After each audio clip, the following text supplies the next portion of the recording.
put a battery in one of his bags one day. Well, I did. A car battery. Right, his work bag. Yep. So when he wasn't expecting it to be so heavy when he picked it up. And the whole crew had a good laugh. Yeah. So yeah, just things like that. I'll have to think of some pranks to pull on you at work next time. Only good ones. My name is Mad Mumzie and this is episode 30.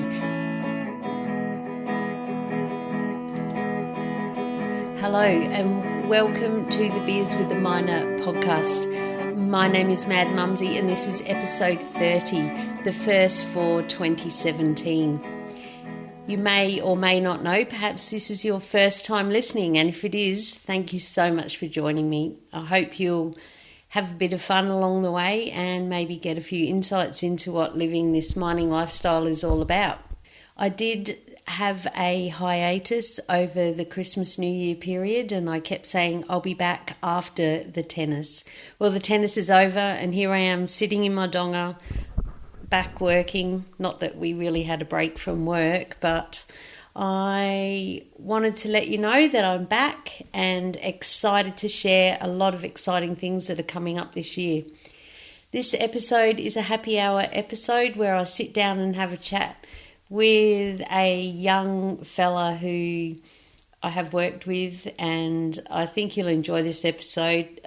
I certainly learned a lot more about him than I was expecting to, and as you'll see, he's a little bit of fun. Happy hour episodes, in case you didn't know, are where we sit down and have a chat, usually over a few beers, to talk about living our mining lifestyle. I started the podcast because I get asked so often, how does a little thing like you drive those big trucks? You must be rich. How do I get a job doing that? Not everyone's cut out to be a miner, but why not? What does it take to thrive and survive in this industry? And in these happy hour episodes, that's what I ask people who are working in the industry, or perhaps they worked in the industry a while ago or a long time ago sometimes. It's interesting getting lots of different insights. I have a little bit of news before I go on with my episode with Dan, my interview, which I did do a couple of weeks ago. But yes, I had to wait till after the tennis. After the tennis, which Channel 7 here in Australia keeps saying, which is usually around the time school goes back. So that's my little in-joke in case you didn't get it. My news is that this year Castaway Awards are holding the first ever Australian Podcast Awards. If you know me, you know I am bloody passionate about podcasting. It's not just because I love to talk, but perhaps it is. I just love it because it's something as miners we can really dig into finding our favourites and listening for hour after hour as we travel and in our trucks. So I'm excited to be heading down to Sydney on April Fool's Day, 1st of April, which coincidentally is the anniversary of when I bravely hit submit on iTunes for the first time. And so the Beers with a Miner podcast has finally found a category that it fits, which is industry specific. Now, they are voted by quite a quality lot of people, podcasters and people who work in the industry as well. It's a growing industry here in Australia, as it is around the world, but especially here in Australia. And I believe there's over 180 people have entered. As of today, 1st of February, entries are now closed. The gate has closed. They have also opened up a category called Popular Vote, where the public can have a say, not just the industry leaders have a vote. And I only got to submit one episode, and this is my 30th episode, so that was the biggest challenge in itself. And they probably aren't going to listen to the whole episode, maybe 10 minutes, but which 10 minutes will they listen to? Hopefully it was the good bit. So anyway, I'm going down. It's going to be great to catch up with and meet for the first time a lot of people that I interact with online podcasting. However, I have a request from you. If you haven't already, I would love you to please head to madmumzie.com/vote and vote for my little podcast, which is going to be huge this year. But it's a very simple process. You have to sign up to the app that is doing it, but you just have to put in your email address, and they're not spammy at all. I don't think I've had one email from them. So it's just a process that they have to do to make sure you're not a robot, and I guess, and also to make sure that you don't keep voting. You know, it's not like voting for X Factor where you just keep paying. It's totally free. And if you're really enjoying the podcast, I would appreciate it. So far, I'm nearly hitting double figures, I believe, and that's probably family. And yeah, I do have a couple of people who have said they've voted, and if you are one of those, from the bottom of my heart, thank you. Thank you, thank you. Anyway, best get on with the show, the podcast, where I sit down for a chat with Dan, annoying crew member, and most of us have dealt with young whippersnappers like this, but you'll be surprised how old I thought he was and how old he really is. So perhaps us oldies can have a different outlook onto what people are going through and how we all have to, or it would be nice if we chose to all get along and help each other through. So without any further ado, let's dig in with the interview with Dan. Get it? Dig. Mining. Cracked me up. Cheers on that. Here's to 2017. May your 2017 rocket. So many people are glad to get rid of 2016. And I won't go on about the woo-woo side of numerology, but this is a 1 year and it's a new 9-year cycle beginning. So let's all get started on a good note. Let's do it with Dan. Tonight I'm here in my donga for a chat with Dan. Welcome to the podcast, Dan. Thank you, Leanne. It's good to have you here in my donga. Yep, I'm very excited. You're excited to come on the podcast? Yep. Yep. Not just because we've only got 1 day to go. Oh, that's, yes. We're always happy about keen that. to go home. Yeah. Okay, so this is something I whipped up in my truck, and I'm going to start with an intro about you, but I'm not sure if you'll like it. Mm-hmm. So, are you ready? Yep. You're ready, right. Dan is an operator. He hates trucks, never wants to be at work, is a practical joker who can give it but can't take it at times. He likes to ride dirt bikes and go to the gym. I think he's about 18, but he's probably older. Dad always says, you know you're getting old when the cops look 12. Dan can be annoying because he stirs people up and he does say some things about women and girls that bug me. But he's only 18, right? I better ask him how old he is. How old are you, Dan? I'm 28. 28. Yeah. 28. Big kid. Big kid. Still got some growing up to do. Yeah. A few life lessons. But he's grown on me. I also see the good side. He loves his son. He's a good dozer operator when he's not complaining. And he likes my kind of music too. He has played Creedence, The Doors, and even Neil Young on the bus. The mum and nana in me is wanting to help him enjoy being here a bit more. Plan for those times you're in a truck, mate. How about listening to a podcast? Since I'm a little obsessed, in case you didn't know. What do you like? Here's a USB stick. Listen to these. Sneakily, I put 3 of my own podcasts on there. One of them being called The Brain Dead Truckie episode, which I thought, oh no, I don't know what he's going to think about this. I wasn't sure what your reaction was going to be. And to my surprise, when we met up at crib time, you sat down, you came and sat straight opposite me, and I thought, oh shit, here's a go. Oh, by the way, you're allowed to swear. Oh, here's a go. What's he going to say? And you said, you do a bloody good job of those podcasts. And I thought, oh, wow, you should interview me. So here we are, Dad. Interview time. Oh, Leanne, I must say that I'm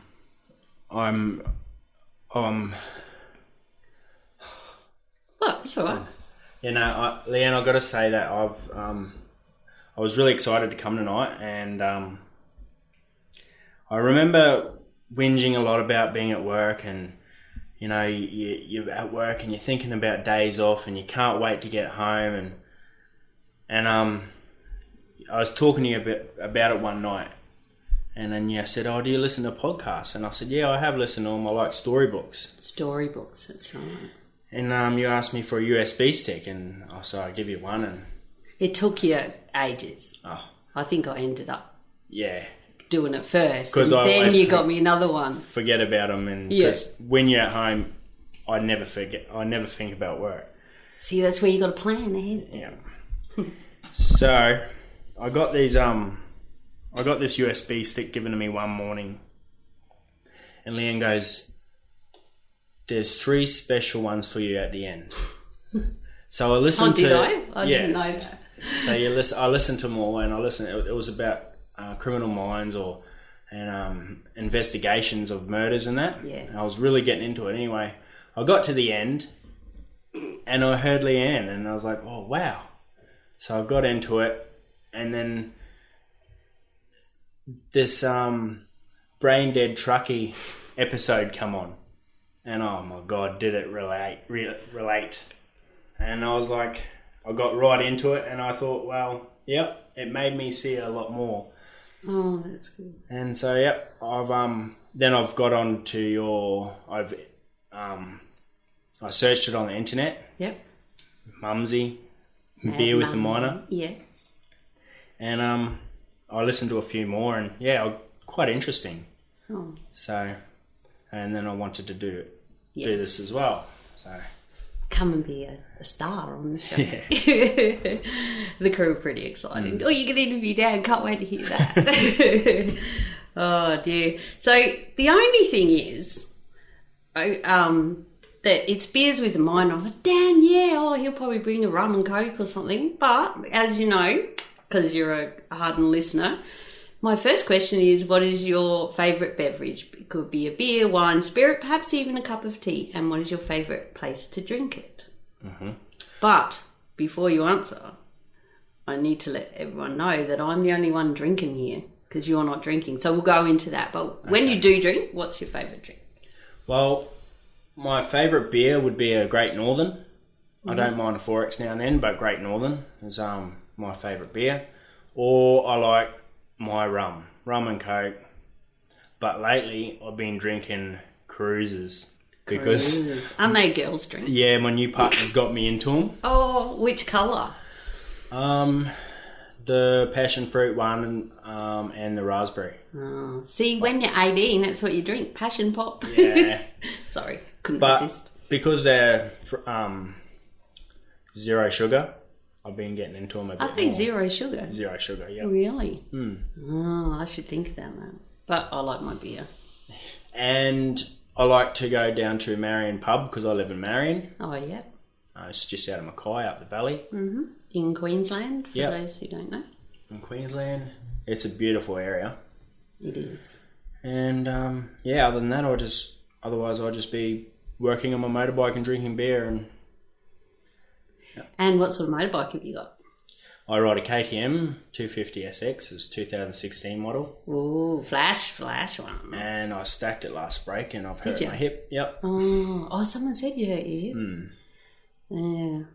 But all good for work.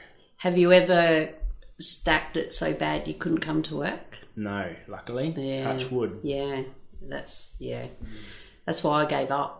Because I grew up racing mini bikes back in South Australia, and when I got a job after I left school, every Monday I was limping in. I'd hurt something, and plus my dad made me, hello Dad, he made me start paying for it because I had a job now, and my first pay was $70 or $76, and I had to pay entry fee for the state titles, get a new chain and sprocket, and my whole pay was gone. So I retired. Yeah. Costs a lot of money, doesn't it? Yeah. Lucky you're a rich miner. Oh, I doubt it. We'll get on to money after. So, do you drink when you go out to work? I try not to. I keep it to a minimum when I'm out here because I actually go to the gym more often while I'm out here than what I do at home. Oh, right. Well, this time in 2015 Christmas, I was 110 kilos. No shit. Yep. What are you now? I am 90.3 kilos. Wow. Wow, I didn't know that about you, Dad. So yeah, I lost 20 kilos in 8 months, and I've been really strict with my diet and what I eat and what I drink, so I can keep it off, because that's the hardest part, I feel. Not drinking. Keeping the weight off. Keeping it off. So yeah, and were you always big? No. Or did you just like blow out, got a trucky belly and all that? Yeah, just from because when I stopped playing footy, I just Hang on, interrupt. I will interrupt. You Yeah. know I do that. What sort of footy? NRL. Oh, okay. Yeah, I played NRL for most of my life, and then I hurt my knee bad and had 3 months off work and couldn't pay most of the bills, so I give it away. Yeah. And then I kept eating just as much as I did when I was playing footy. And Because you're young and you can keep it off. And being an operator, we don't do much physical work. No, we got up and down the stairs about 6 times. Yeah. That's about all. Yeah. And for a young male that just eats probably 10 million kilojoules a day, sorry. A day. Yeah, I stacked it on real quick. Yeah. And so what made you decide to unstack it? It was a New Year's resolution for 2016, and I stuck to it. So, So here's a cheers. What you? Cheers with my cordial. Cordial. What colour is it? Green cordial. Green cordial. From the mess. And I've got a beer because someone's got to keep it real around here. Let's get into your mining journey. Yep. How long have you been a miner? I've been mining for 8 years. I got my first crank at Copperbulla mine. Yeah. I was there for a few years, and then I went to BMC at Poitrel, and I was there for a few years, and then I actually took redundancy. So you took a VR? Yep, because I'd seen the money, and I thought, I'll get a full-time job again real quick. Did you plan to get it in mining or in something else? No, mining again. Yeah, Yep. yeah. Just have a bit of a holiday, take the cash and run. No, well, I started working at Hale Creek 2 days after. Oh, so you didn't even have a holiday? Oh, I had a year off at least. And then I ended up out at Collinsville, and it was a really, really hard environment to work in, a lot different than most of the other mines. Mm-hmm. So then I was moved from there to Newlands, where I am now. Because they had a big restructure. Yeah. Yeah, yeah. And I got nothing to say really bad about any of the mines or the crews I've worked with. I've had a good time with them all, and every crew I've left's been like sad to see me go. So. They're sad to see you go. Yeah. Of course they are, Dan. I always put a smile on someone's face in the crew. Yeah, you do. That's right. And normally I don't really say the names of mines and this, that and the other, but it's different if you haven't got bad things to say, we're not hiding any secrets here. No. And it shows that, so, you can move around from mine to mine to mine. You get to meet so many people doing that, don't you? Yeah, that's right. Yeah. Do you see many of them still, or? I keep in contact with a couple of close ones that, made a good impression on me through the time I was with them, and I keep in contact through Facebook. Yeah, gotta love Facebook for that. Yeah. And now and then we just meet up and catch up for a beer, or someone's going fishing, so we'll do a fishing trip or something like that, or a camping trip, or some of the boys still ride bikes, so we go on a motorbike trip at Donnybrook. Oh right, where's that? That's Sunshine Coast? No, that's have you heard of the Retreat? So it's just pretty much above the Eaton Range.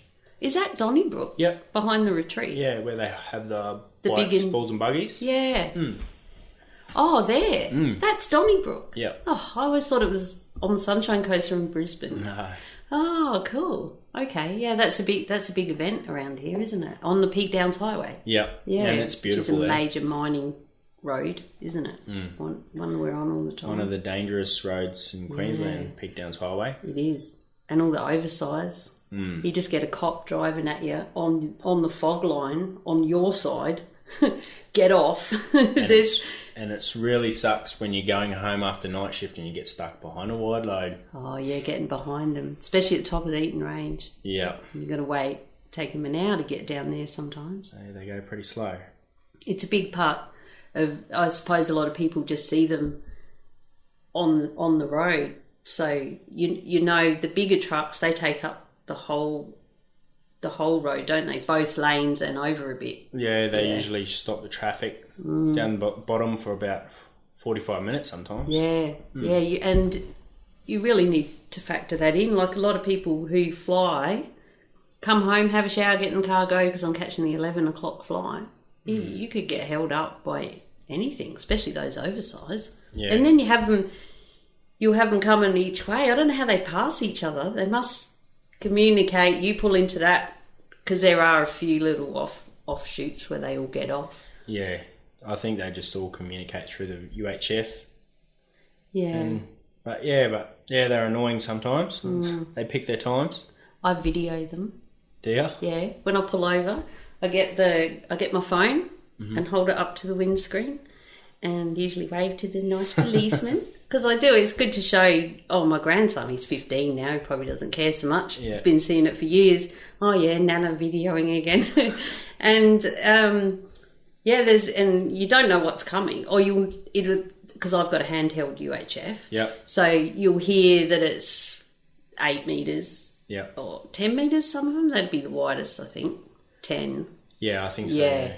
And so you think, 10 metres or 8 metres, that's a big one. We're getting off. You've got to start picking somewhere to go. And it's hard when you've got to get off the road and it's on a big slope like this to help all the water drain. I'm going to roll if I go off there. Yeah. Yeah, so I feel, and you can hear the cops talking and they go, 8 metres coming through, heading west, blah, blah, blah. It's pretty cool. So you drive out here? Yeah, I drive to and from camp to home. How long does it take? It's just under 2 hours. That's not too bad. Yeah, I'm pretty lucky from where I live. Oh, you're Marion, yeah. Before day shift, I used to come out for day shift the night before and stay the night to have a good sleep. But I've recently got a new partner, and now don't want to leave so early, so I've been coming out the next morning, and I find it a better drive, to tell you the truth. Why? Well, there's less traffic on the road. Yep. There's a few more kangaroos, but I've got a big bull bar, so it's pretty good. Get out the way, Dan. He's coming through. Yeah.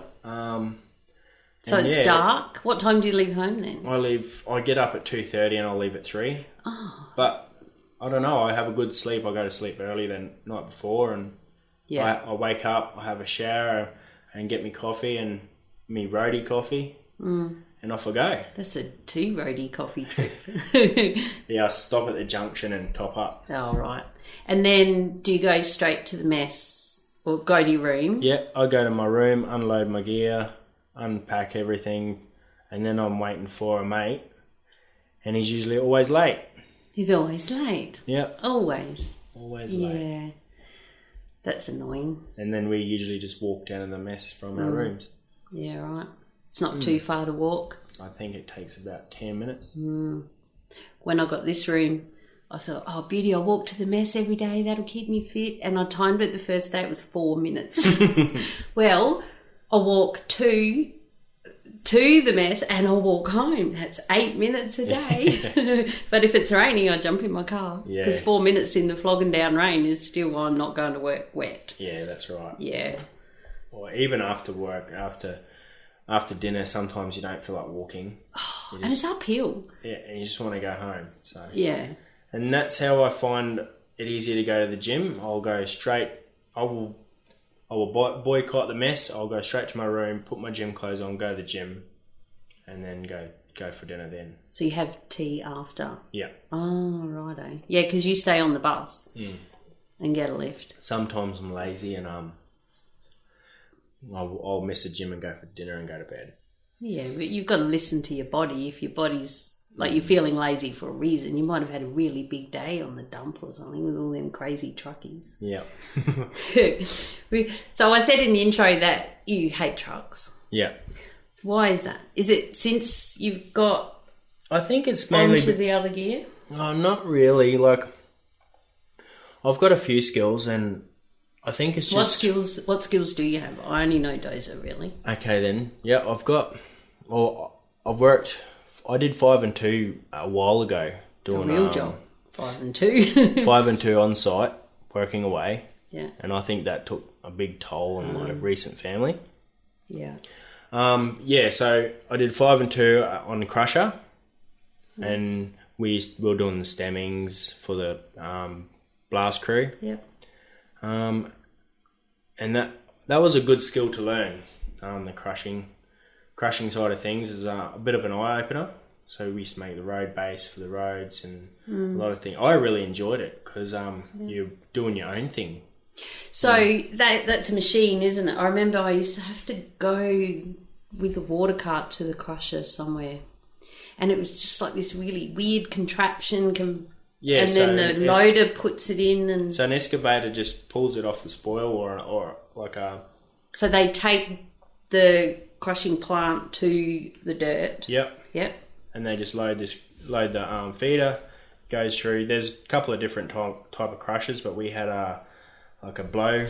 It was called a blow bar. So it was this thing that spun around inside and just threw the rock up against this blow bar, and that's what crushed it. And then it'd go through and sort the sizes out.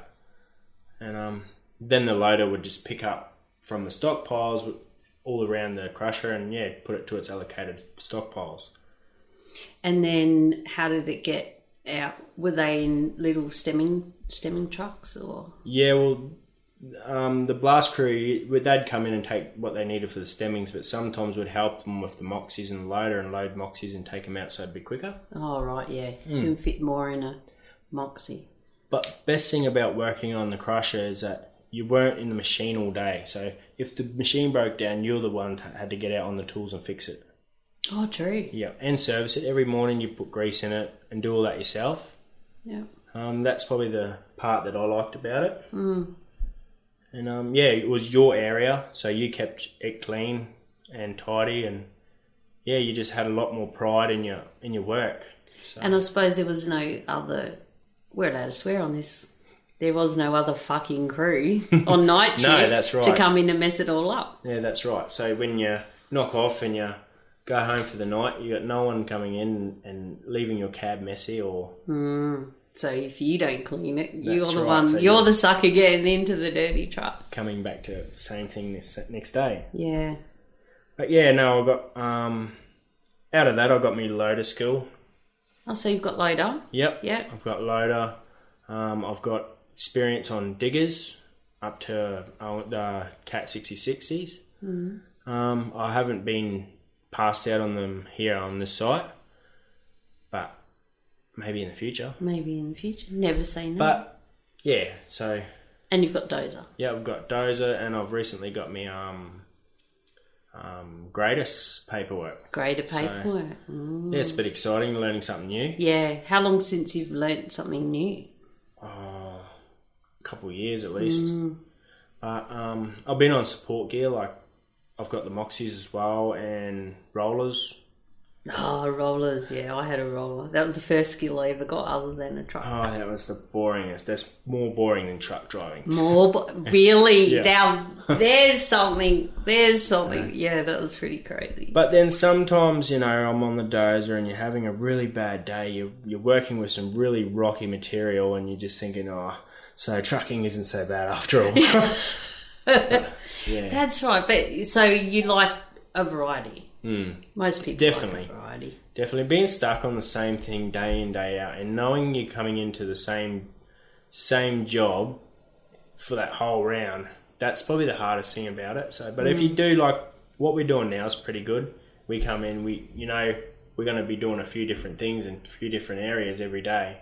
They're mixing it up. It makes the day go so much easier. Yeah, if you're even if you're like, because I'm happy in a truck. Put me in a truck. I've got shit to do in my truck. But I just love trucking, and not, a lot of people. Some people just want to stay in a truck that I know as well. But even just being in a truck but going to a different area, different circuit, is refreshing. So you're in that circuit until first crib, and then you go and have crib, and then your hot seat, you go over there and do that one, and then end up back somewhere else, or on the water cart. That changes it up, even just doing that. You're not going up and down the same ramp for 12 hours if you're on different areas. Yeah, that's right. It does get a bit full on staring at the same spoil or the same high wall all day long. Yeah. And see, that's where I don't know how people like dragline operators and even the diggers, they just sit there and they don't hardly move at all. I'd rather get out and go for a drive. Yeah, I know. But the thing is that you're concentrating on something in front of you that you need to do, and you're pretty much making yourself your own targets for the day, or until how long you got in that machine. Yep. So, that's what I look at anyway. So another thing I found that was a lot worse than truck driving is the dozer push. Hang on a minute. Worse than truck driving. I've got to focus here. So the dozer push. The dozer push is one of my main hates of mining. Yeah. Yep. Really? Why? Because you imagine driving... I can imagine why, kind of. Up and down your street, in a straight street, at about 8 kilometres an hour in reverse, and about 2 kilometres in first, doing that 150 times. And that's exactly what it's like. And that's all you do. Yeah. But you've got to focus and keep your dirt, don't you? Like, some people like it. Some people like it. And the aim of the dozer push is moving the dirt that's behind you to 50 metres in front of you. And that's it. And you look behind you and you're gaining nothing. So you got this massive amount of dirt to move, and you can't see yourself getting anywhere. So it doesn't feel like you're getting anywhere. No rewarding. Right. No job satisfaction. That, like when you're on the grader, you go, that looks good, till the first truck comes through. If it's soft and shit. That's right. Same like if you're on the dump. Like I love working a dump or cleaning up half of the digger on the floor. Because I take a lot of pride in my work. And I've noticed that. And I look back and I go, yep, that's nice. And I even try and make the floor better for the truckies, or even at the dump, I'll go back and I'll try and do something that will make it look... Because I'll watch the trucks come, and if they're bouncing along, well, I'll do something about it. So, whereas some don't give a shit about us truckies. But then there are some times where, I might just put my feet up here for 5 minutes, and but that's not all the time. He's laughing now. Maybe on night shift. Yeah, sometimes it's hard You're to keep your eyes allowed to put your open. feet up sometimes. Yeah, you have to. You wouldn't be a real miner if you didn't. No, a real miner. Let's see, he knows the real miner thing. Yeah. Yeah. We're real miners, hey? Yeah. Cheers on that. Cheers. Here's to real miners. Real mining, gravel scratches. It's funny because we've got, 3 undergrounders, ex-undergrounders who are now gravel scratchers on our crew. And I'm going to interview them. And they like it better. I've asked them that. Have you? Parts of it they like better. A lot of it they miss. Yeah. It sounds like they used to run amok under there and play around. That's right. They didn't like the environment. They liked the above ground environment better. Yeah. Why wouldn't you? See the sky. Fresh air and... Fresh air. Sunlight. But I don't know. I can't really say much because I haven't been down there. No, that's right. Me too. So, when you started mining, did you think it was going to be your career forever, or were you just going to get in for 3 to 5 years, save up enough money to buy a house and get out? Well, when I was young, I had a few family members that were truck drivers, and I seen adverts, and I used to, when I was like real young, and then watch it on the internet as well, like truck driving and our sort of truck driving, or that sort of truck driving, dump truck drop, and I always wanted to do it.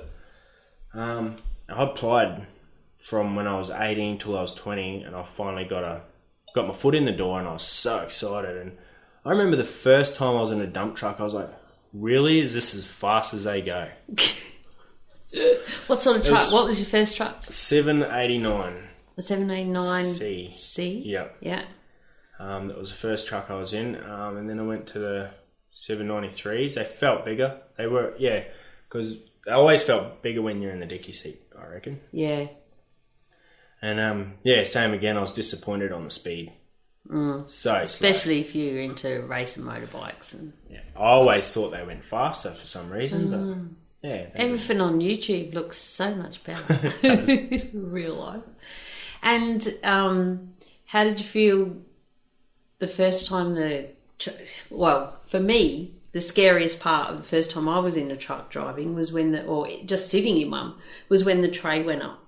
Yeah. Because everything around you disappears, and it's like a long way. Well, it was a long way down at that tip head where we were. And I shit myself. I'm like, whoa, what's going on? I said, we're tipping the dirt. Oh, okay.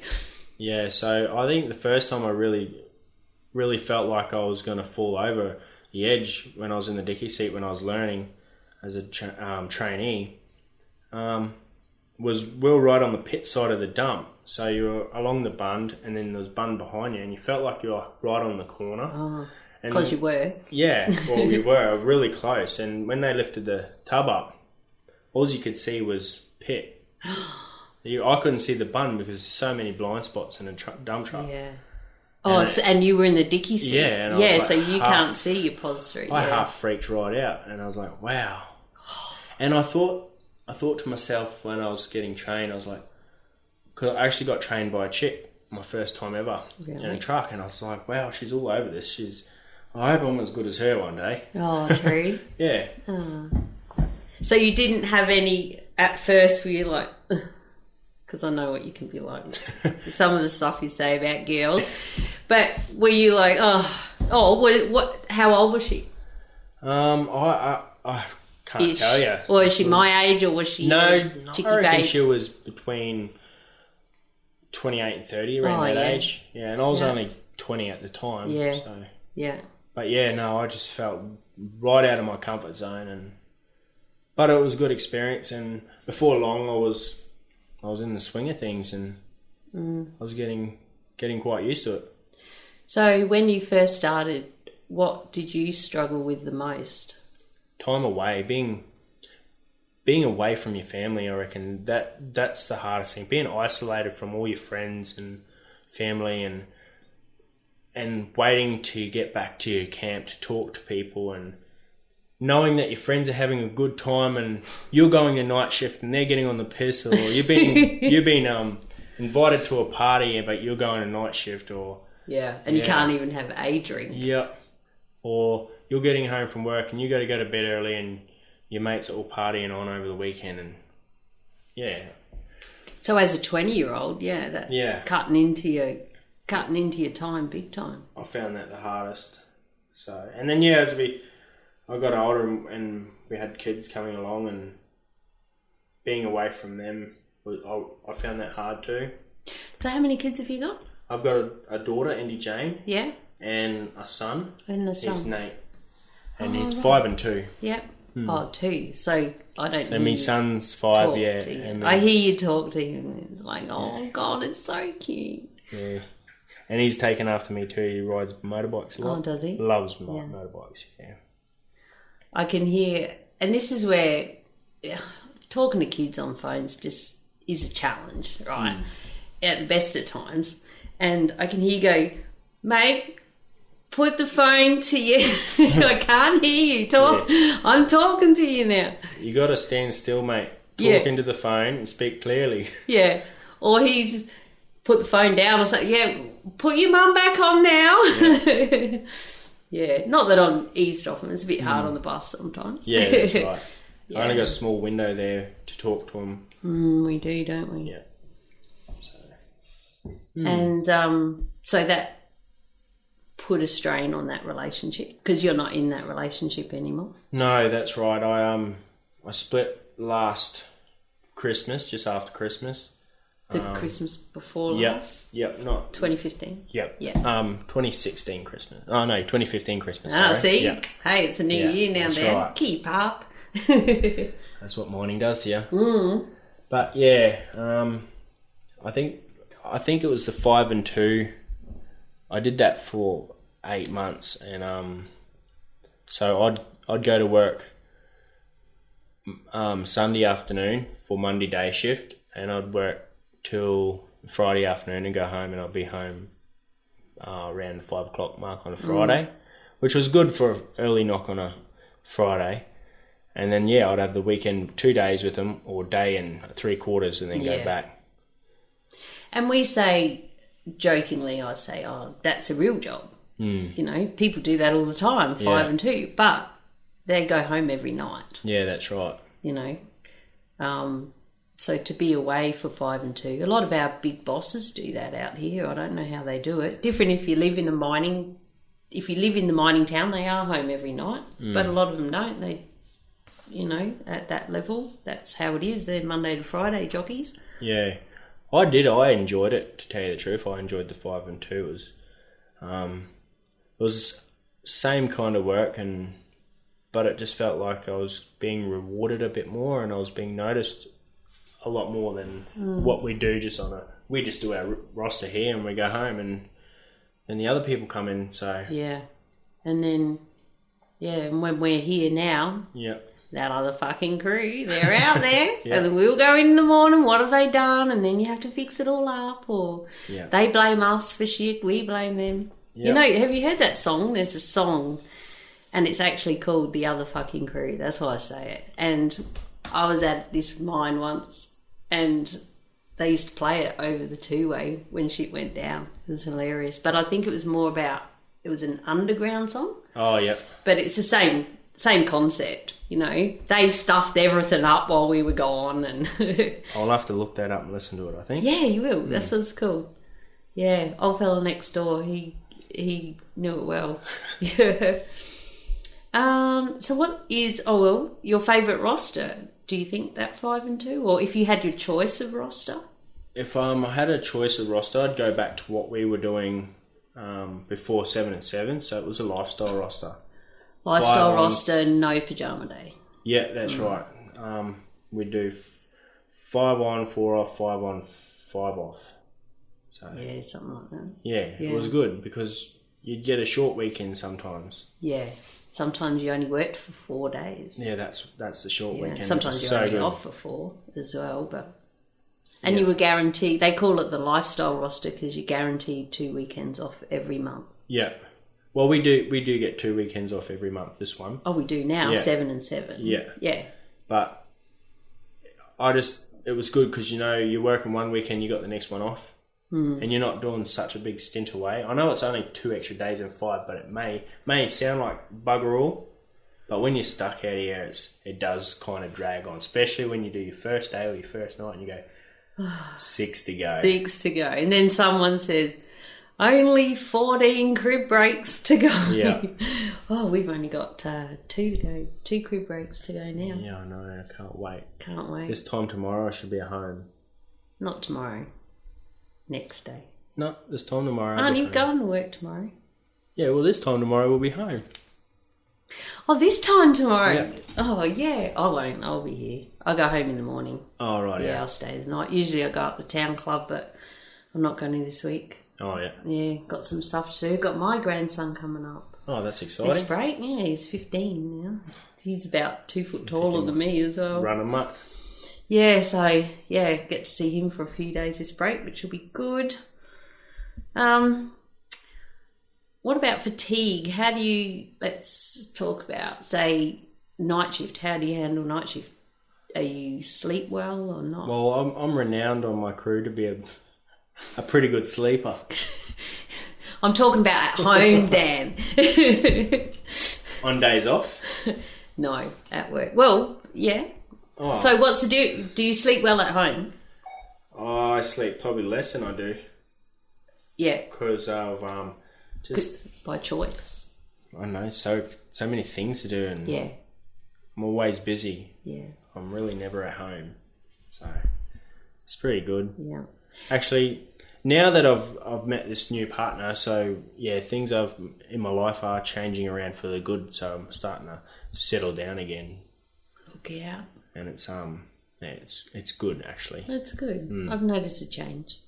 For the good, I hope. For the good, yeah. At first, when I told my daughter on the bus on the way home, I said, I'm doing an interview in my donga, the first one in this donga. And she goes, who is it? I said, you know that annoying fella I was telling you about? And because I don't know if you watched The Block, but in 2016, The Block, which is a renovation show on Australian TV for those overseas listeners. Yeah. And there were two young fellas on there, and they were, we're just teachers. I think they were teachers. We're not, and they freaking were doing really well, and they kept saying, we're just a couple of teachers, don't know what we're doing. But they used to always do practical jokes, and they always picked on the old couple who I related to. They reminded me of my Uncle Bob and all this sort of stuff. But the difference was they'd give shit to people, and then they'd turn around and they'd do all these practical jokes back to them, but they'd just laugh. Whereas you, if it gets stuck back at you, you have, I wouldn't say a cry and a sulk and carry on, but you do. Or sometimes. You did. You've changed. Yeah. But people aren't picking on you as much. Yeah, well, I do like to give it out. Yeah. I bet. There's one bloke at work, Furry. He's I'll take his name out. Well, that's his nickname. A nickname. Yeah, so Furry could be anyone. Furry, yeah. Fluffy. What a name, Furry. Yeah, what a name. But yeah, we put a battery in one of his bags one day. Well, I did. A car battery. Right, his work bag. Yep. So when he wasn't expecting it to be so heavy when he picked it up. And the whole crew had a good laugh. Yeah. So yeah, just things like that. Yeah. It's good. And it's good. It's good to have fun, and it's good to muck around, and it's good to play up on the dump, on the dozer driver and stuff. But what I've noticed with you is when it's you on the dozer driver, when you're the dozer driver, and people were playing up on you, you can't hack it. But there was that one time, and they did take it to the next level a little bit, because we're not saying too much, of course. Well, the first time, I done it, so no worries, you can do it. And they did. They made so much work for me. So I worked so hard to get the dump clean in time for crib or hot seat or whatever we were doing at the time. But then it happened again, and then it happened again. Only, I don't know, the first 2 times I didn't bite, but then the third time I snapped. Yeah, bypass bite, straight to snap. Yeah, no words said, just cranky. Yeah. Yeah. And I think because as an outsider, which I was around that time really, I saw it as, this bloody 18-year-old kid just needs to freaking know when sometimes just... Okay, that's enough, and a little bit of education from the older people. I think that's what was going on. Yeah. And it's all settled down a little bit now. Yeah. Until they listen to this podcast and they go, oh, yeah, that's right, let's give it a Yeah, that's right. Start it up again. Yeah, that's right. You can blame Mad Mumzie. Now for a word from our sponsor. Welcome Julia Hartman and the Bantax Accounting Group to Team Mad Mumzie. Julia is my awesome accountant. She has written 2 books with financial expert Noel Whittaker and has a passion to help us miners make the most out of our hard-earned cash. Head to bantax.com.au/miners. That's BANTACS to download your free miners booklet and a spreadsheet that will help you calculate the weight of your tools you need for your job. Why, you ask? Well, you might be able to hitchhike a ride with them and claim your trips to work. Sounds confusing? Not at all. Just head over to bantax.com.au and let Julia and the team help you out. You will also find loads of free information and advice on property investing if you plan to really do some great things with your money. Again, that's bantax.com.au/miners and tell them Mad Mumzie sent you. So, when you're out here on night shift, okay, so we know that you have been known to still be in line in a truck because you've nodded off a little bit, And which it happens. nodding a lot of off. people. I know a lot of people do it. Because if you're waiting in line for a long time, it's hard on night shift. For new people listening, that is a big challenge. Let me tell you, if any truck driver says they don't nod off when they're waiting, you're bloody lying. Bloody liar. Yeah.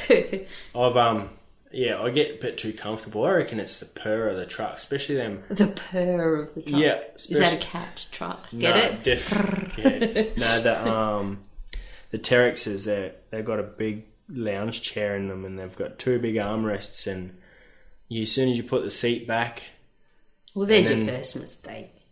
You're listening to the radio or the music or a podcast even, and next minute you wake up and you got no trucks in front of you. The digger driver's even having a sleep. Or you hear beep beep, Yeah. or on the two-way. You ready? Yeah. But that's common. I remember years ago now, a digger driver fell asleep, old fella. Mm-hmm. We were waiting 40 minutes because you can't get up on the bench or it. When people fall asleep, it is an issue. What do you do? Because you're not allowed to just walk up on their truck because you could wake up and go, oh, fuck, and you're off and someone's walking up your stairs. Might startle them and then, there's procedures for that, or there used to be. Yeah, that's right. It's called sleeping on when you're meant to. Yeah, that's right. Yeah, but probably a good tip is don't put your seat back. Oh, it's a lot. And crank the heater up in the winter. That's what kills me. Oh, I have to. It's a bit more comfortable. Yeah, get a bit comfy. So if you feel like you're going to sleep, it's probably a good idea to, if it's safe to do so, get out of your truck. Get out, have a couple of laps instead of laying back and having a nap. Yeah. Yeah, sometimes you do. Sometimes if I'm real tired and I feel like when you're not able to stop and put your head back for 5 minutes, you'll call up the supervisor and tell him that you're fatigued and he'll swap you out and you'll get to go and have a coffee and just And it's good that they do revive that. yourself a bit. It's good. They actually openly encourage that. Yeah, I take advantage of it nearly once or twice every night shifts. Oh, not every night shift, but for the round.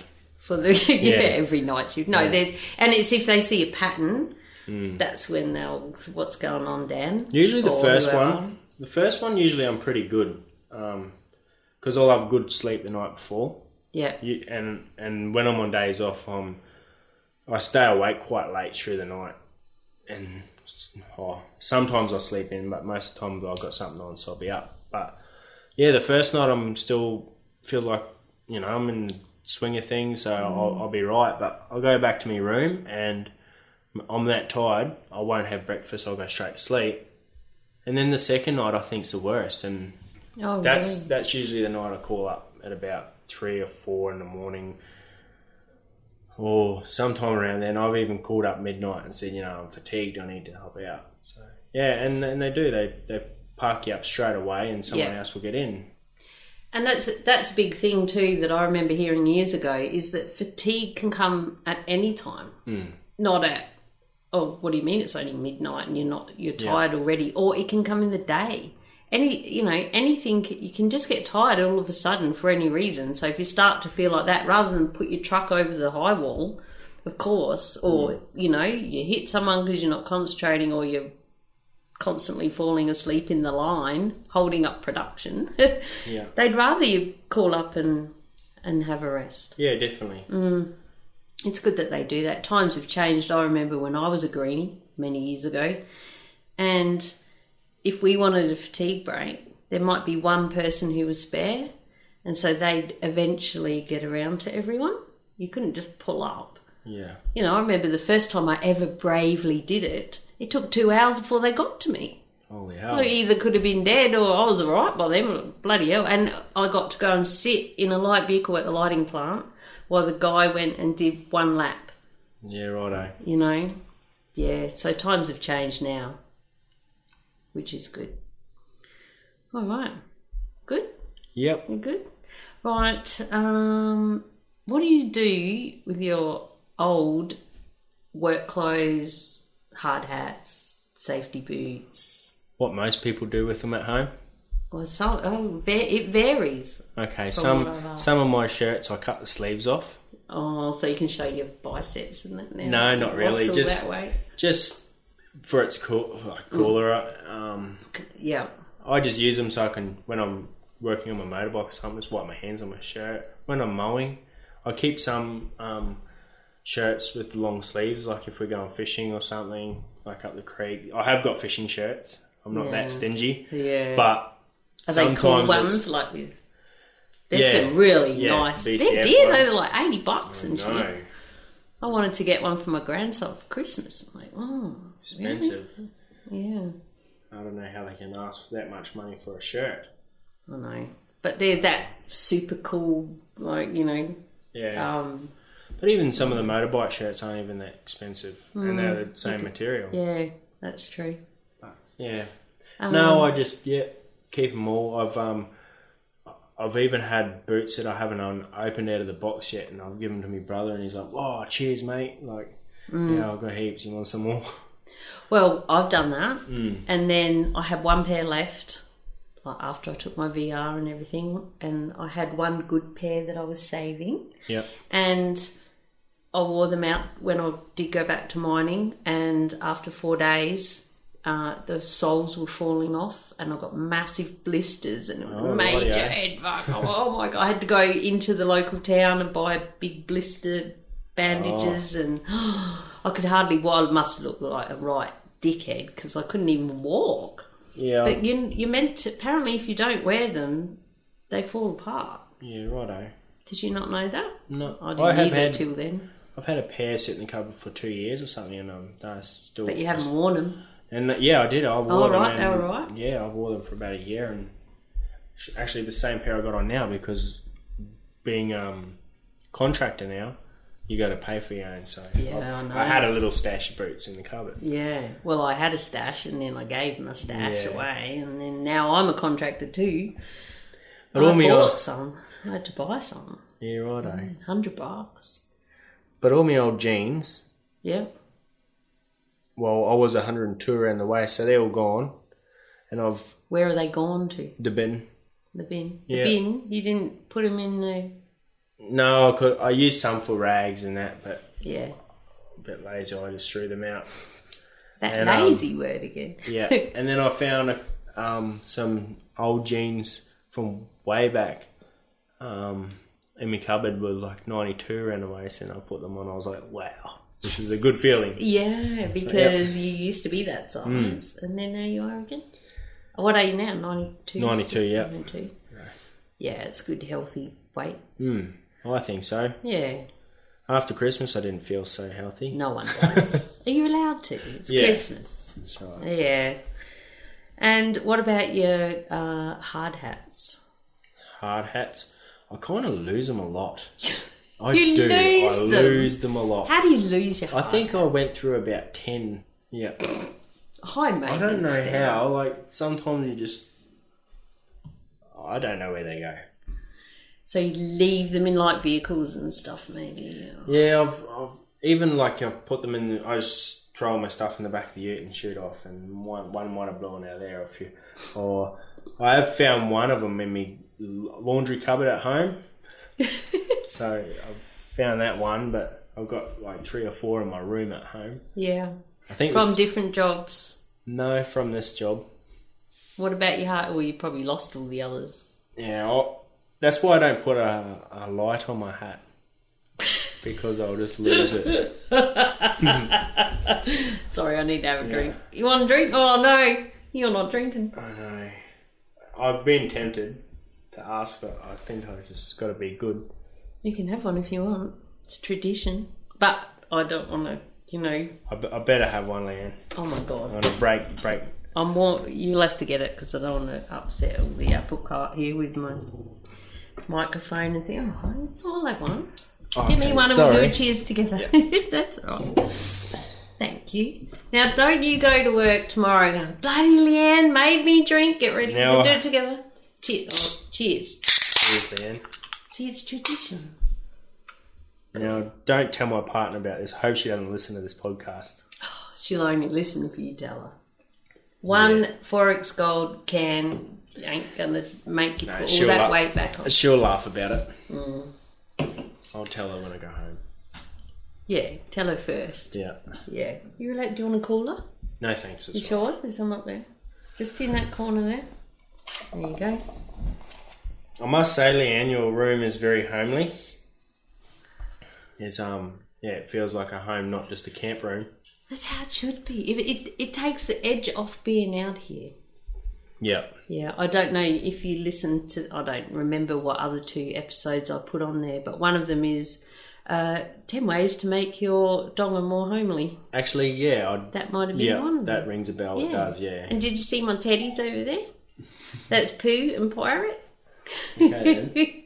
My grandson sent me that for Christmas the year before last. Yeah. It's a poo. It's a shit. It's one of those. It could be chocolate ice cream. No, he said it's a poo, Nana. It's one of those emoticon things. Yeah. But you know that emoji. Emoji. That's yeah. Yes. It is. It's an ice cream.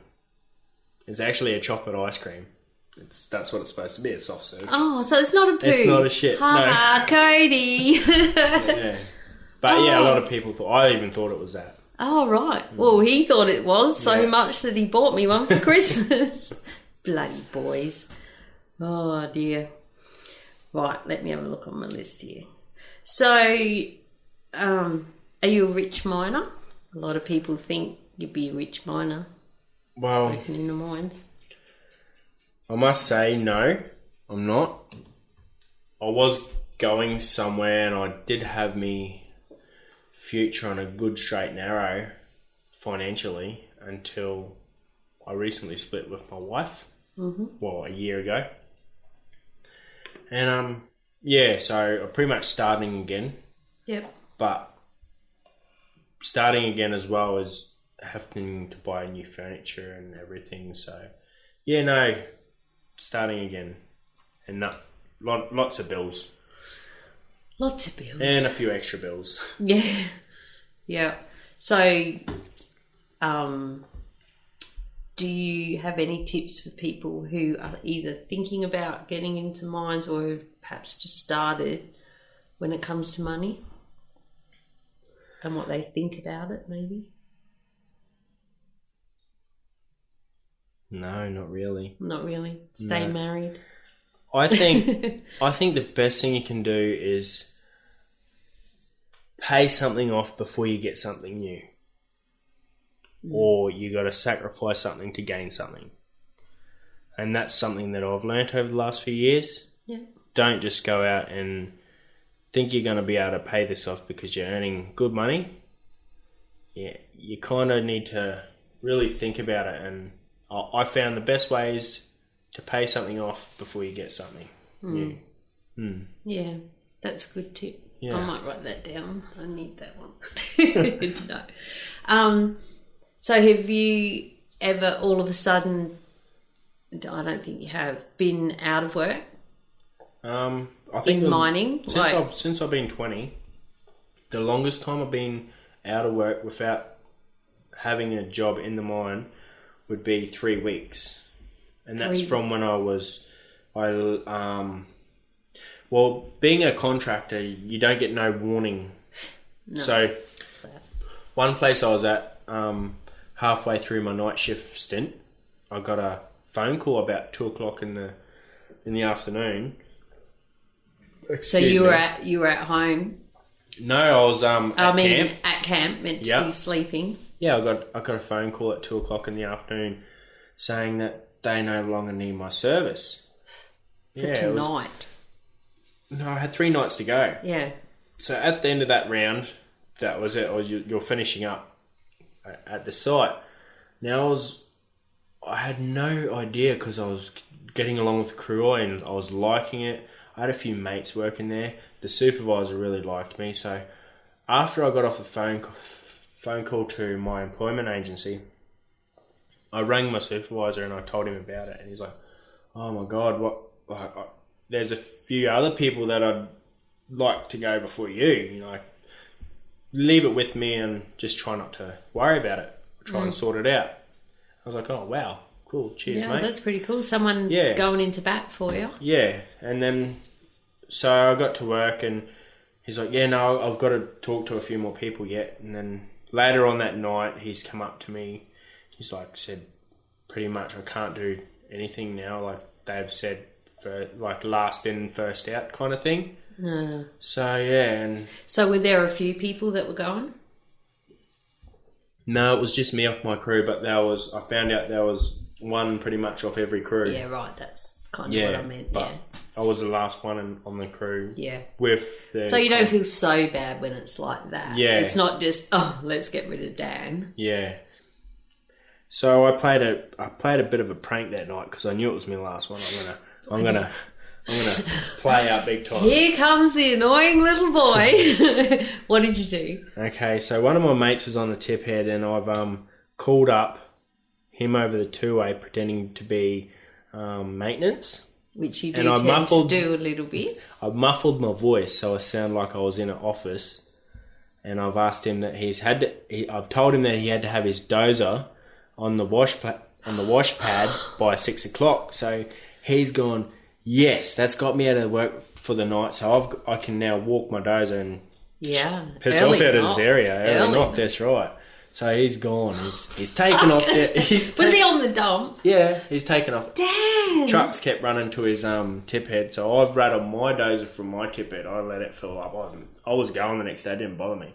So I've rattled across and rattled up and just parked on his tip head and watched the trucks kept tipping there. And the supervisor spotted him tracking down the pool road. Oh no! So the supervisor asked him, where you going? And he's like, no, it's all right. The maintenance have got onto me and said, this is in for a due service. And I've got to have it on the wash pad.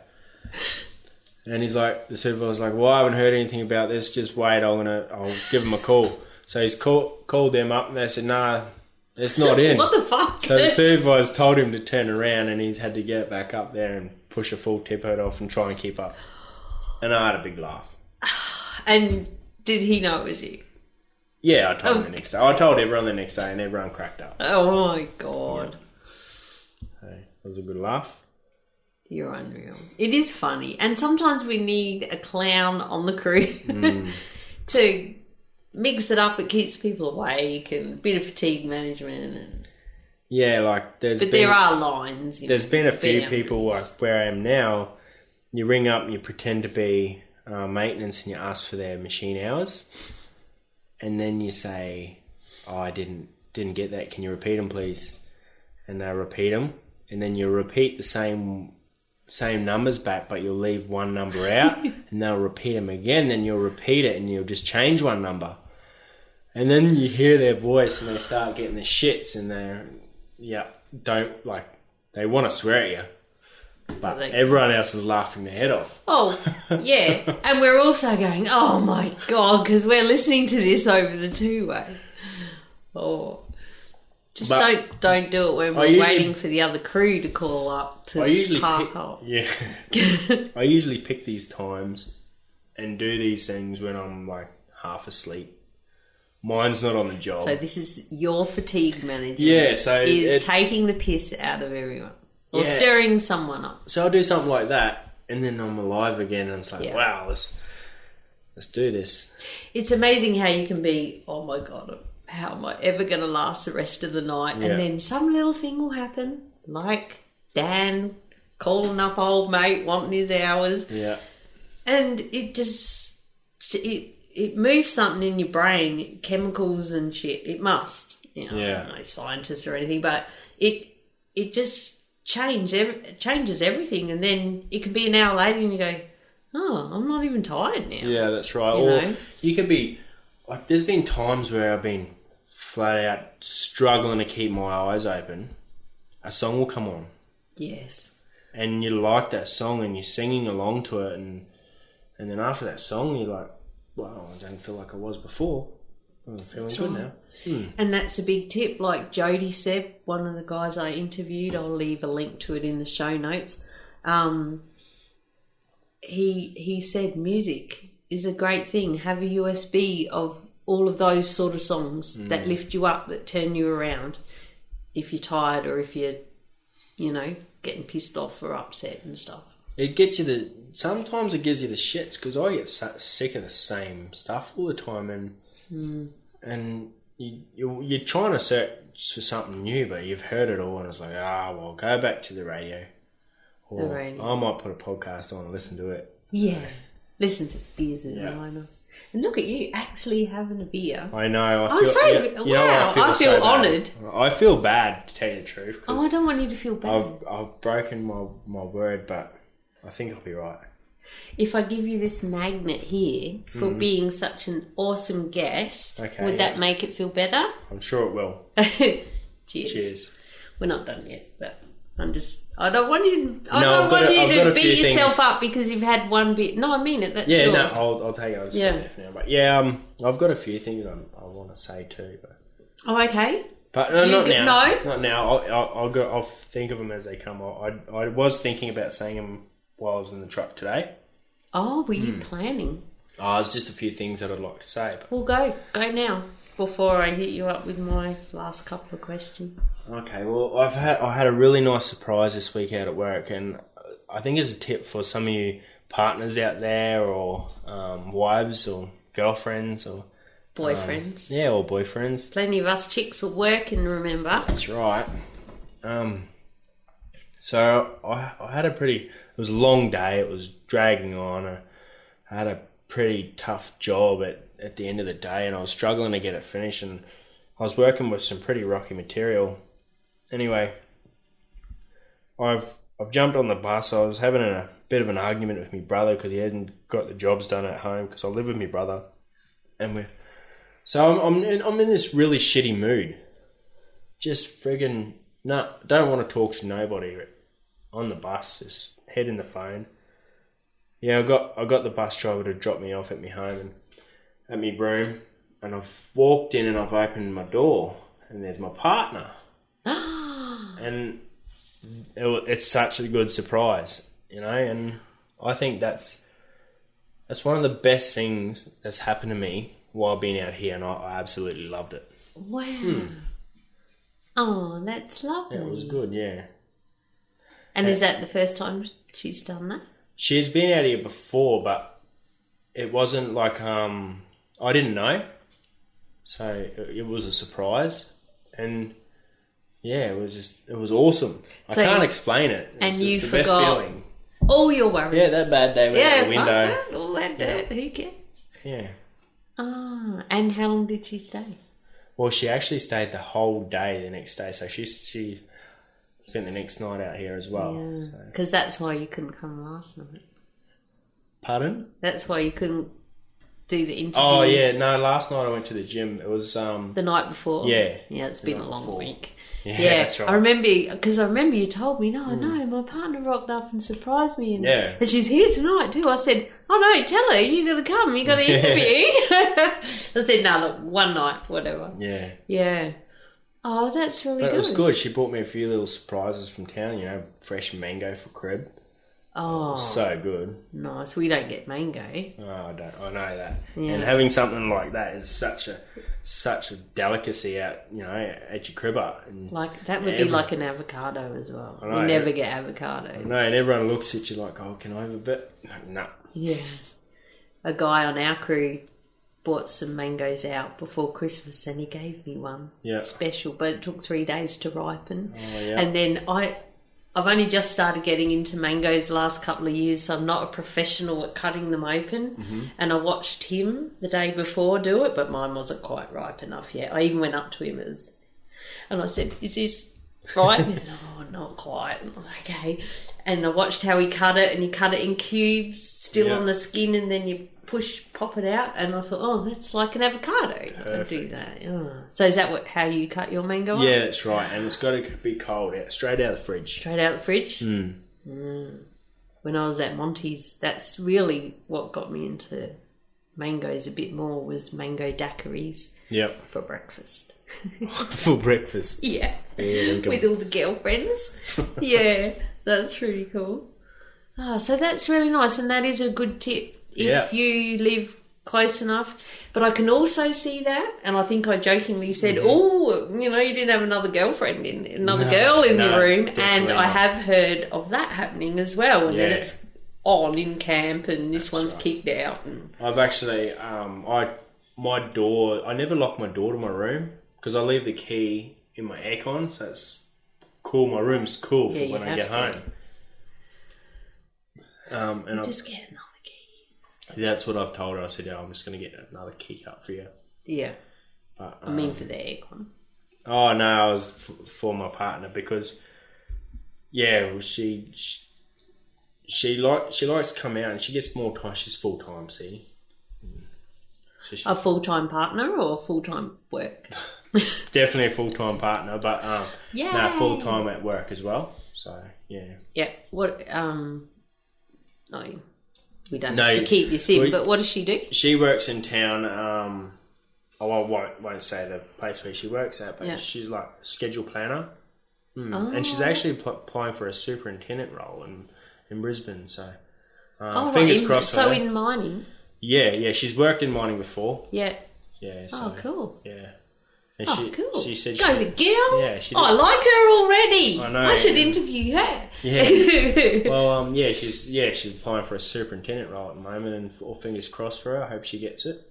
Support her in every way she needs to be. Oh. And see, you've grown up since Christmas. You have. I've noticed a change. Yeah. That's a good change. So, is there anything else you wanted to say? You said you were thinking there was a few things, but I've got a bit of a mind block at the moment, so... All right. I'll go with mine then. So, have you got any... you've worked in a lot of mines, so you would have worked with a lot of women on crew. Have you got any tips for women who are working in male-dominated industries? I suppose it doesn't necessarily need to be mining, but if you're working on crew of blokes, what are some things you've seen chicks do that you think they shouldn't, or I don't know. Really, I don't know. Just be yourself. I don't really care. I'm not really sexist in any way. I just think if you're gonna try and change yourself to please other people, I think that's wrong. And if people are gonna badmouth you behind other people's backs, I think that's wrong too. Yeah. I don't know. Just be yourself. Who cares what anyone else thinks? That's how I think. Anyway, I don't care what she thinks, or I don't care what he thinks. Yeah, so it's a good way to be. But and if you got a problem with someone, I think the best thing is just try and get them one-on-one and talk to them about it. So, so I don't know. Yeah, no, nice answer. Yeah, I've struggled with that a lot because, I'm nice, right? I'm nice. Well, and I've learned over probably only the last 5 years really, that I've actually actively done it. I've realised that not everyone has to like me. Yeah, who cares? So there's always, one on crew maybe, or a couple that think whatever. But that's okay. Yeah. Whereas before I was like, why do they like me? Yeah.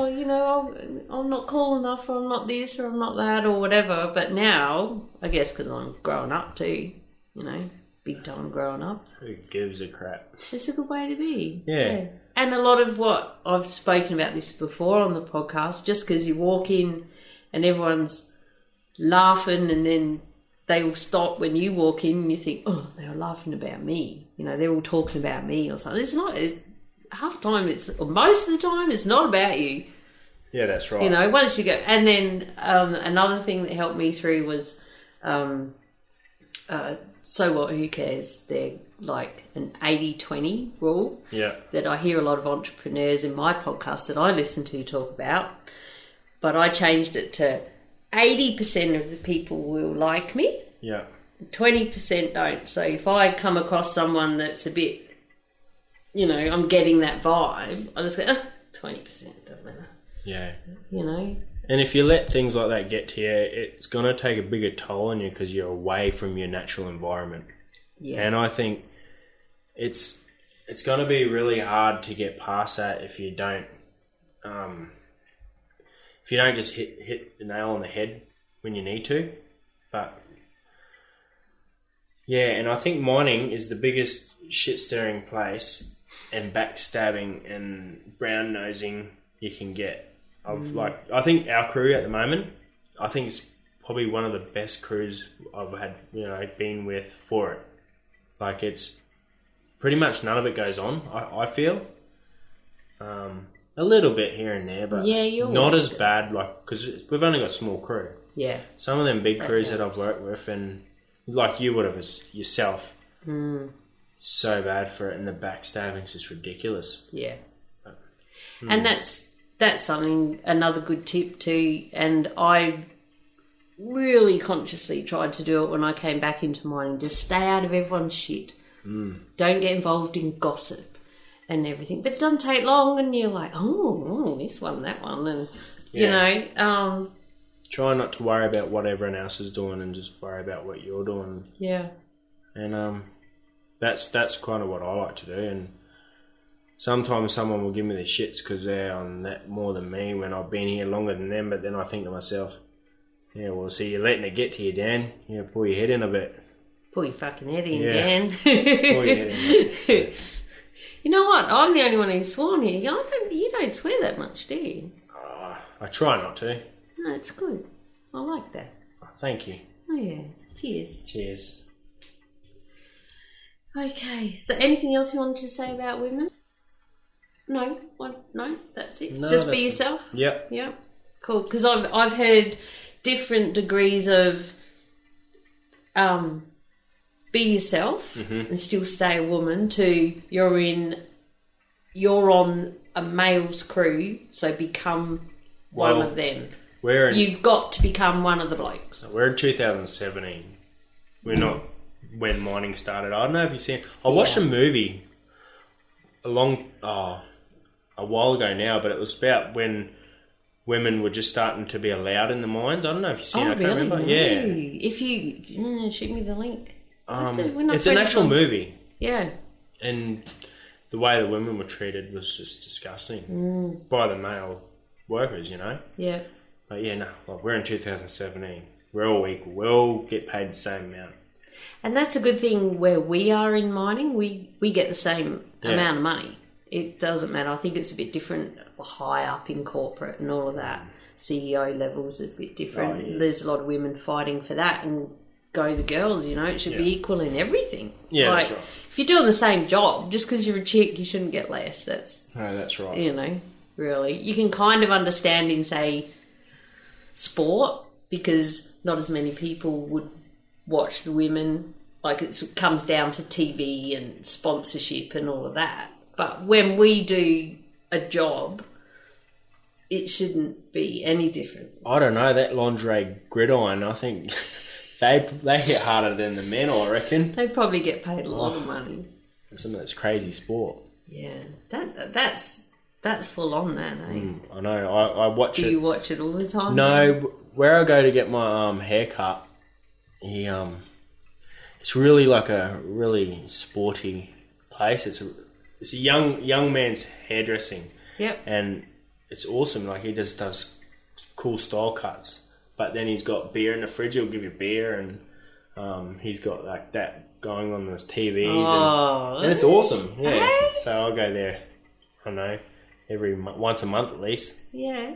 And yeah, it's good. It's a good environment. He's got them old Atari games.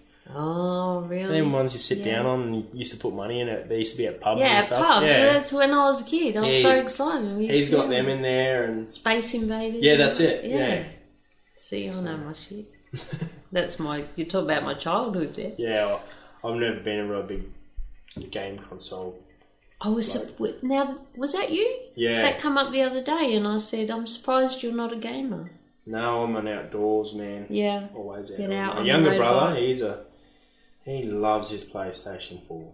Yeah. And I've sat down and I've spent, I'm probably over exaggerating here, 10 minutes, and I've had enough. Yeah. Yeah, I'm not into it. My partner, the real miner, he's a gamer. Yep. Loves it.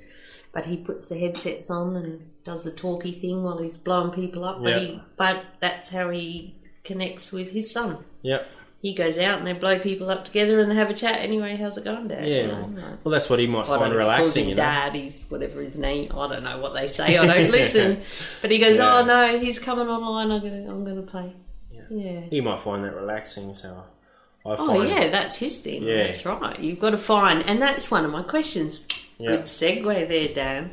What is your happy place when life turns to shit? Where do you go? What's your happy place? Motorbikes. To turn it around. My dirt bike. Yeah. Yeah. Just get on and go for a blast. Yeah, get some mates together. Get me brother, someone that's free. Even my partner. We just throw the bike on the back and we'll head out to a track. Does she ride? She's learning. Yeah, well, she has ridden. But yeah, no, she enjoys watching me ride too. And I find it just everything. You don't worry about anything when you're riding, and when you're hitting them jumps, it's awesome. And when you can beat your younger brother like no tomorrow. Very competitive when it comes to my bikes. Yeah. And I get the shits when people beat me. Yeah. So, do you competitively race, or you just go out and go on tracks? Yeah, no, I just go out and probably not race in competitions. Yeah. Race me mates and that. And yeah.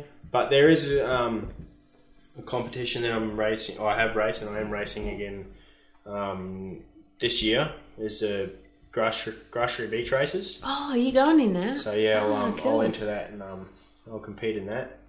And a few flat track races, so which is you're just racing in a circle on dirt. So pretty much just done that myself. Yeah. The aim of the game is to get around that corner as fast as you can. Don't hit the fence. In the bend, yeah. That's right. Do you have the brakes taken off? No, I'd keep my outside toes out. Yeah. So they're away from that brake. Yeah, because you don't use your brakes in flat track. No, I lean my bike over more for it to slide and try and power the whole corner. Yeah. The whole track. Yeah. Basically. Oh my God, right. I love it. Let's go. Seriously, I raced motorbikes. Yeah. It's my childhood. Right up till I was 16. Yeah, righto. Yeah.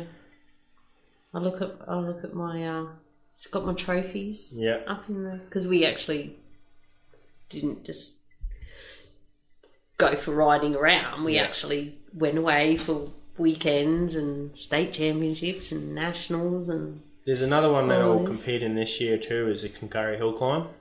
Oh, Kungari. That's near my joint. Is it? Yeah. Or sort of. Yeah. Or between Marion and where I am. Yeah, right. Yeah. I've been to that. Have you seen that hill? Yeah. Yeah. Oh, so you pay $150 to try to get up there 3 times. And so I'll compete in that this year. And I go riding through Captain's Crossing, which is like an enduro loop. Yeah. And it's good fun. Where's that? The Pinnacles, like behind. It's around Finchhaken Gorge. Oh, nice. In the Pioneer Valley in Queensland. That's right. Yeah. Beautiful. Yeah. The funniest thing I saw I've only been once to that hill climb, Kungari, and saw all the the grown-ups going up the hill, and a couple made it, and because it's deceiving. That's right. And I knew that as a rider, that I'm down here having a beer, eating a hamburger, looking up. But these guys are struggling. It's freaking steep. And then when they had, after lunch, the kids went out on their motorbikes and they got, a few metres up and they were stacking it. But the funniest thing was watching the dads walk up the hill to get the kids' motorbikes and they couldn't even walk up it. Yeah. Like, holy fuck, that's steep. Yeah. So that's your happy place? Yeah, Getting definitely. out on your motorbike? Yeah, or fishing or camping. Something outdoors anyway. Yeah, outdoors. Yeah. That's a good thing. Always get outside when you can. Yep. Another question that I'm asking a lot of people now is any advice you have for new people that have just started or they've just got their start date and they're about to go and get they've got their dream dump truck operator job and they're about to go on a crew. Have you got any advice for them? Yeah, definitely. See a lot of young kids come in these days, and they're trying too hard to fit in, or they're trying to be funny, or they're just trying too hard to, I don't know, talk themselves up. I think the best thing is to sit back, see how everyone works, sit back, be quiet, and just do your thing instead of being out there. Yeah. I think that's my outlook on it. Just sit back, see how everyone works, and just be quiet, and instead of just trying to be out there and fit in. Yeah. When you first start. That's right. Yeah. Yeah, that's a good. And yeah, definitely listen and take it all in as much as you can. Listen is a big thing.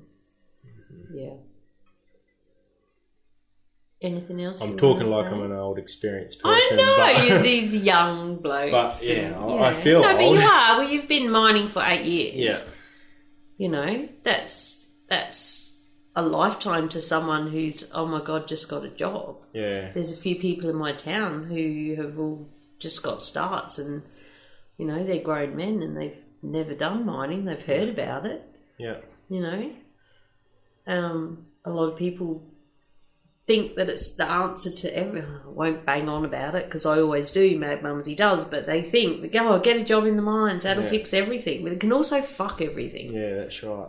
So that's why I do what I do. It's like in one of your episodes there, you know, if you're made to be a miner or you're not made to be a miner. Are you cut out to be a miner? Right, that's the other one, yes. Yeah. Sometimes it's not just yourself, it's your family. Is your family to cut out to do it? Or, yeah, exactly. Is you and your partner, can you do it? Can you work together? Like a big thing I reckon is trust. If you haven't got no trust in your partner and to be working out here, it's not going to work.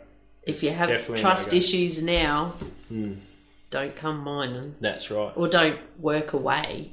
Definitely. It doesn't necessarily have to be. Because that's just going to be playing in the back of your head.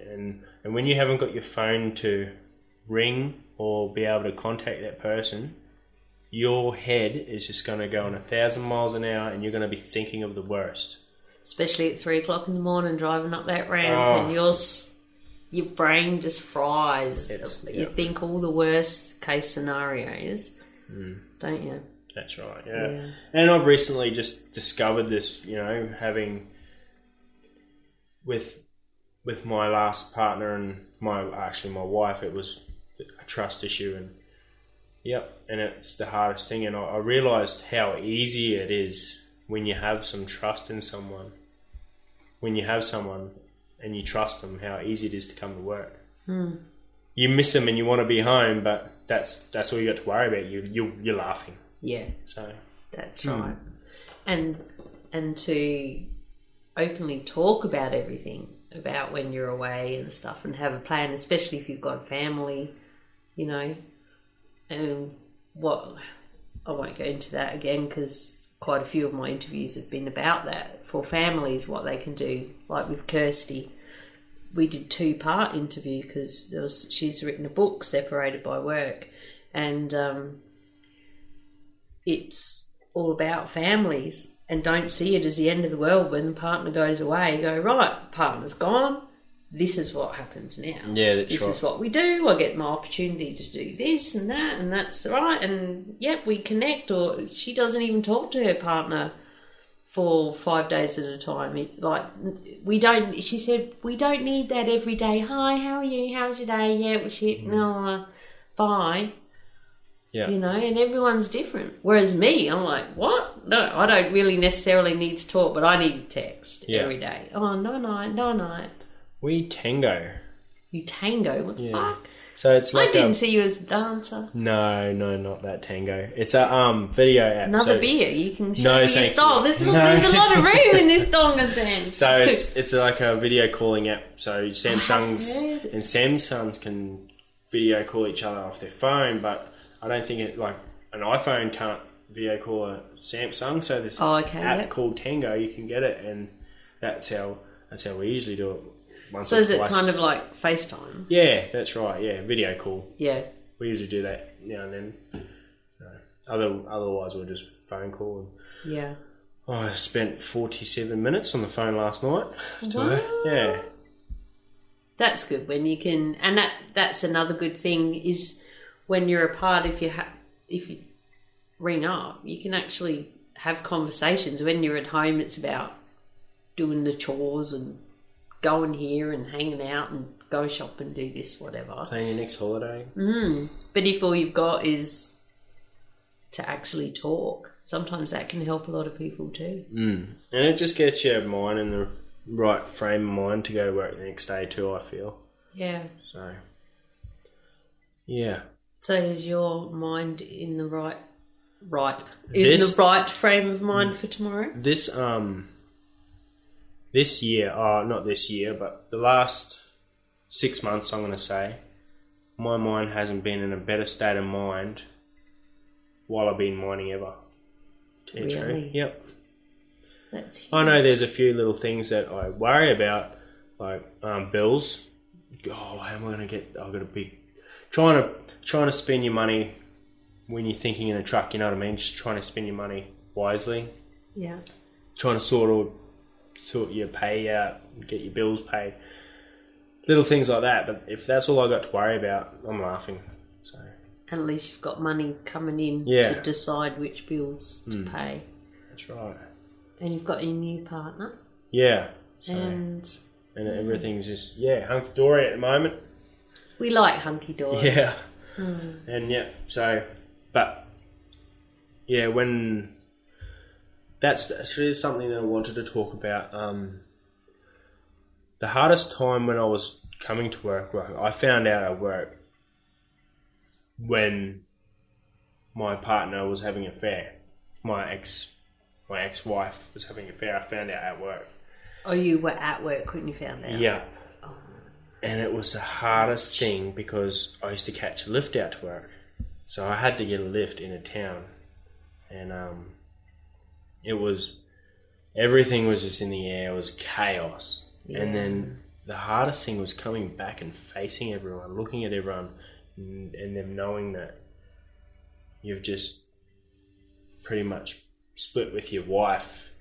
I felt like a failure in a way, like because I didn't make it work and I was spending too much time at work. But now I look at it, wasn't meant to happen, wasn't meant to be,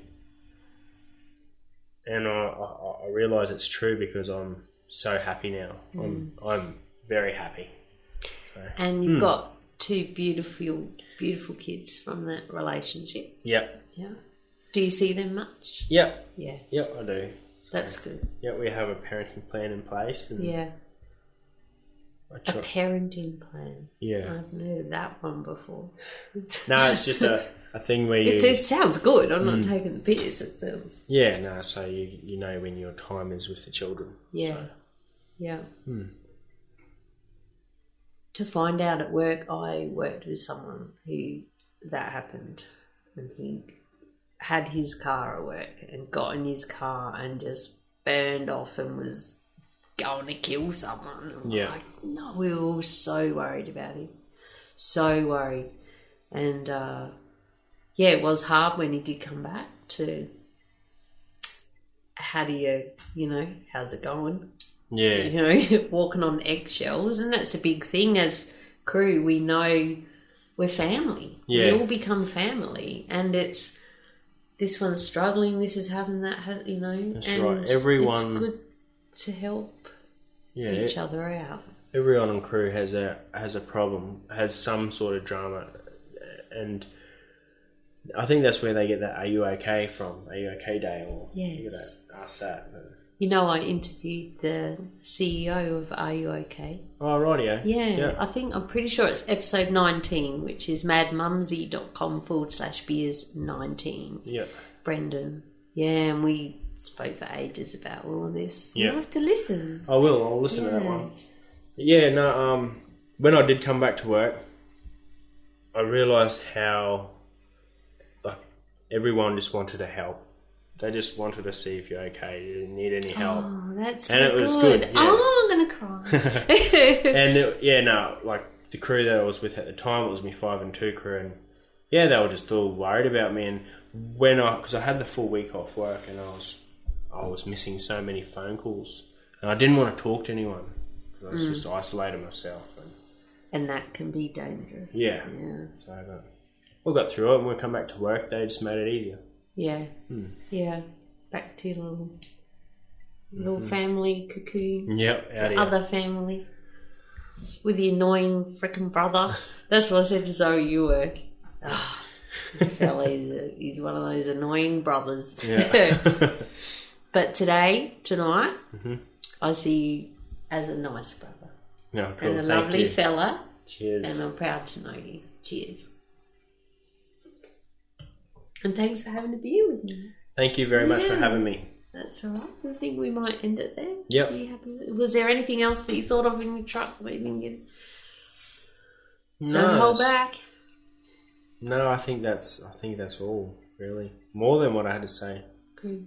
I think it's very valuable as well for a lot of people. And it certainly helped me get to know you. Who would have known you were 20 kilos heavier? I thought you were just a gym junkie forever. Young 18-year-old whippersnapper.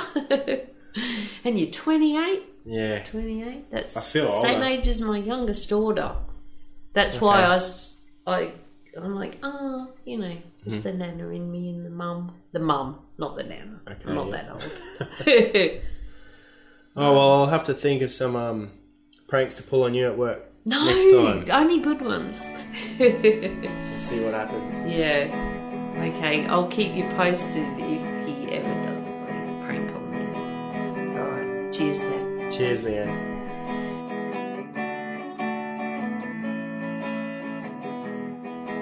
Thank you so much for listening, and please remember you can vote right up until, I think it's around the 20th of March 2017, towards the end of March, by heading to Mumzie, MADMUMZIE /vote. And you just pop your email in and hit vote. Thank you so much. I would really appreciate it. And if you want to subscribe in your favourite podcast app, you'll never miss an episode. Thank you so much for listening, and until next time, stay safe, be real, be special, and have fun, for we only live once. Cheers. Oh, and of course, thanks to Julia from Bantax Accounting, my lovely sponsor, and head over there. So make the most of your money. You're going to be a miner. Make the most of your money. And thanks to Cookie for your tunes. Looking forward to the new ones, girlfriend. This is a long one, I know, but hey, we're in a truck for a long time, so it's probably crib. Okay, catch ya. Cheers.